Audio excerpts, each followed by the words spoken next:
Here's Karoline Leavitt trying to clean up this whole mess with Pete Hegseth and his, those war crimes. I have a statement to read for you here.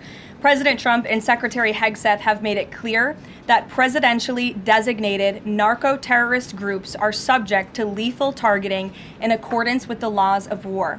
With respect to the strikes in question on September 2nd, Secretary Hegseth authorized Admiral Bradley to conduct these kinetic strikes. Admiral Bradley worked well within his authority and the law, directing the engagement to ensure the boat was destroyed and the threat to the United States of America was eliminated. Karoline Leavitt just threw this guy under the bus.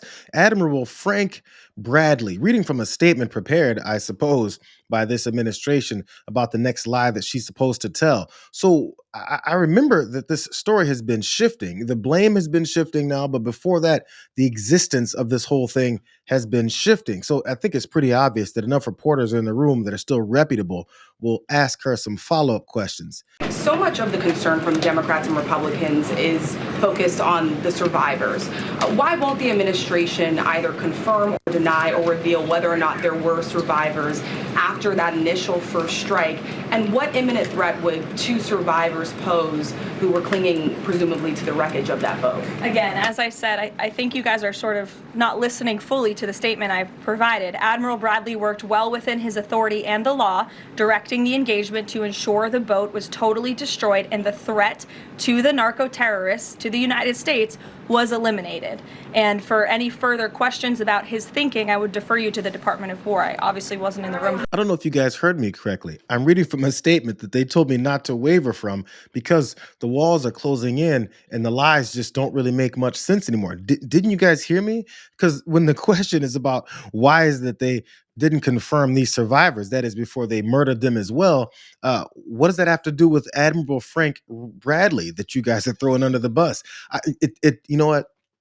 It requires another question. Let's see if she's ready for this one. So just to be clear, to clarify on Jackie and Gabe, did Admiral Bradley order that second strike because there were still survivors after the initial strike? Again, as I read for you, Admiral Bradley worked well within his authority and the law. He directed the engagement to ensure the boat was destroyed and the threat of narco-terrorists to the United States was completely eliminated. So was the initial order from Secretary Hegseth, everyone be killed, and did that come from President Trump? I saw that quoted in a Washington Post story. I would reject that the Secretary of War ever said that. However, the president has made it quite clear that if narco-terrorists, again, are trafficking illegal drugs towards the United States, he has the authority to kill them. And that's what this administration is doing. They just make things up. Again, the questions keep getting asked and the answers keep going back to the same prepared statement about what authority they have to violate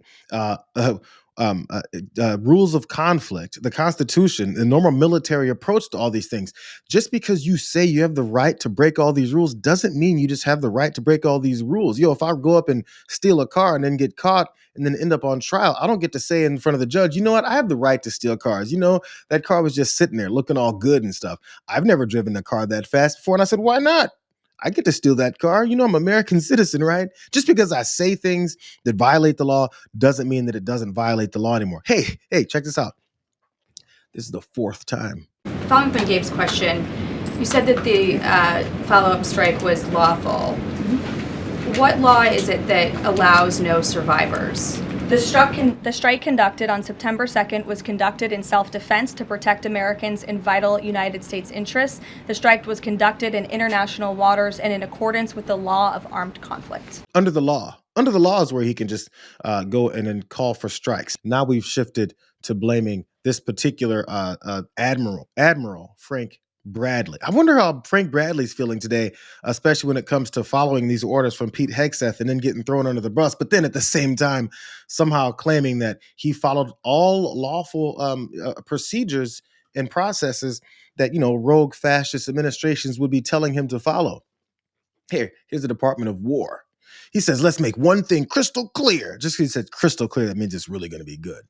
Admiral Mitch Bradley is an American hero, a true professional, and has my 100% support. I stand by him in the combat decisions he has made on the September 2nd mission and all others since. America is fortunate to have such men protecting us. When this Deputy Department of War says that we have the back of our warriors, we mean it, damn it. A presentation administration following behind this presentation president does nothing but boast, talk loudly, and then make declarations with terms like crystal clear and know this, we mean it when we say it. Stupid little phrases like that make someone, I guess, believe the bullshit that they keep tossing around.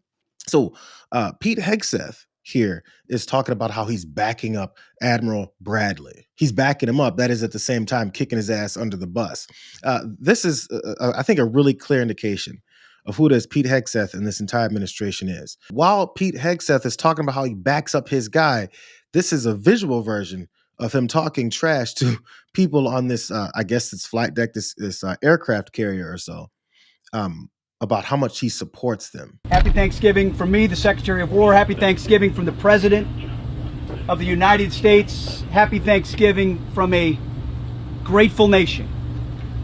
I know all of you saw some of the news yesterday of 2 National Guardsmen targeted, ambushed in Washington, D.C. And they are a reminder, like you, of the bravery and the selflessness of Americans who put it all on the line in the prime of their life to do dangerous things on behalf of the American people, many of which they'll never meet, whether it's in our nation's capital, walking patrol, or whether it's in our nation's hemisphere, out at sea, interdicting cartels, defending the American people. We are grateful for you. What am I grateful for this Thanksgiving? The men and women that I'm looking at right now up here on this flight deck. The men and women I'm going to get to meet in just moments for a small Thanksgiving meal. The best of our country. I think enough of these folks can recognize a fake ass when they see one. They see someone who's constantly acting. He totally pulled out his Fox News, Fox and Friends anchor persona every time he speaks because he thinks there's some kind of like charisma or some kind of like likability about his face when there's none at all. But he thinks this is something that's going to get them off the hook. But also think again about all of these service members, specifically now Admiral Bradley.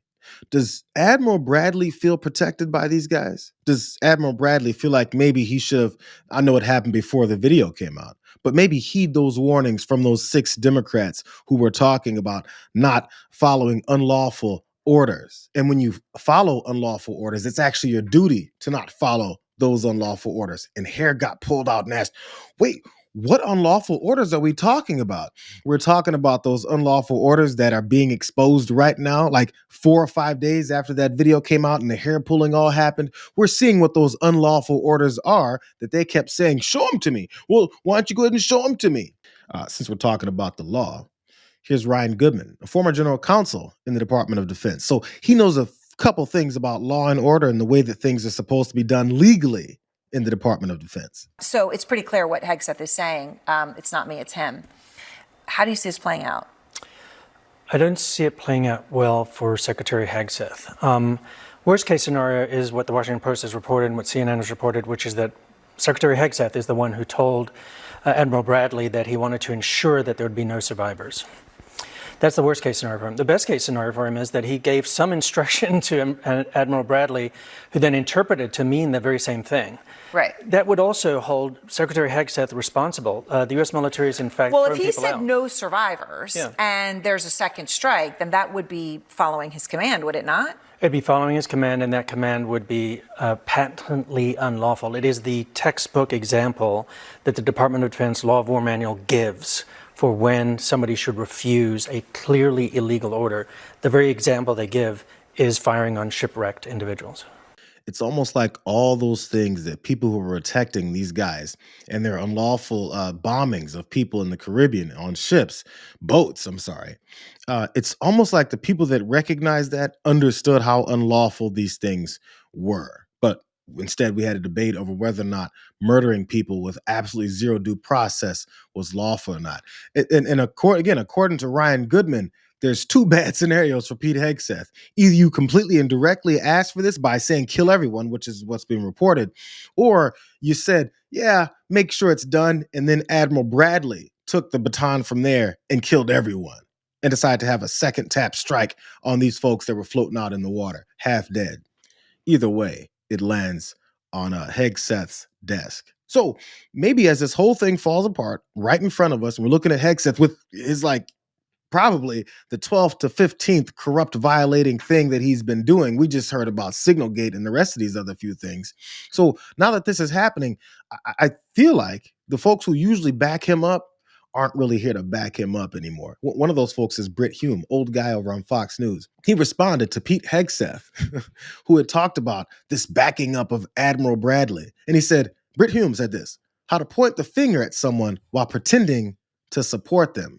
That's a Fox News guy. I assume that's a Fox News guy who had some interactions with Pete Hegseth and knows him well enough to be able to come forward and say, Pete, stop it.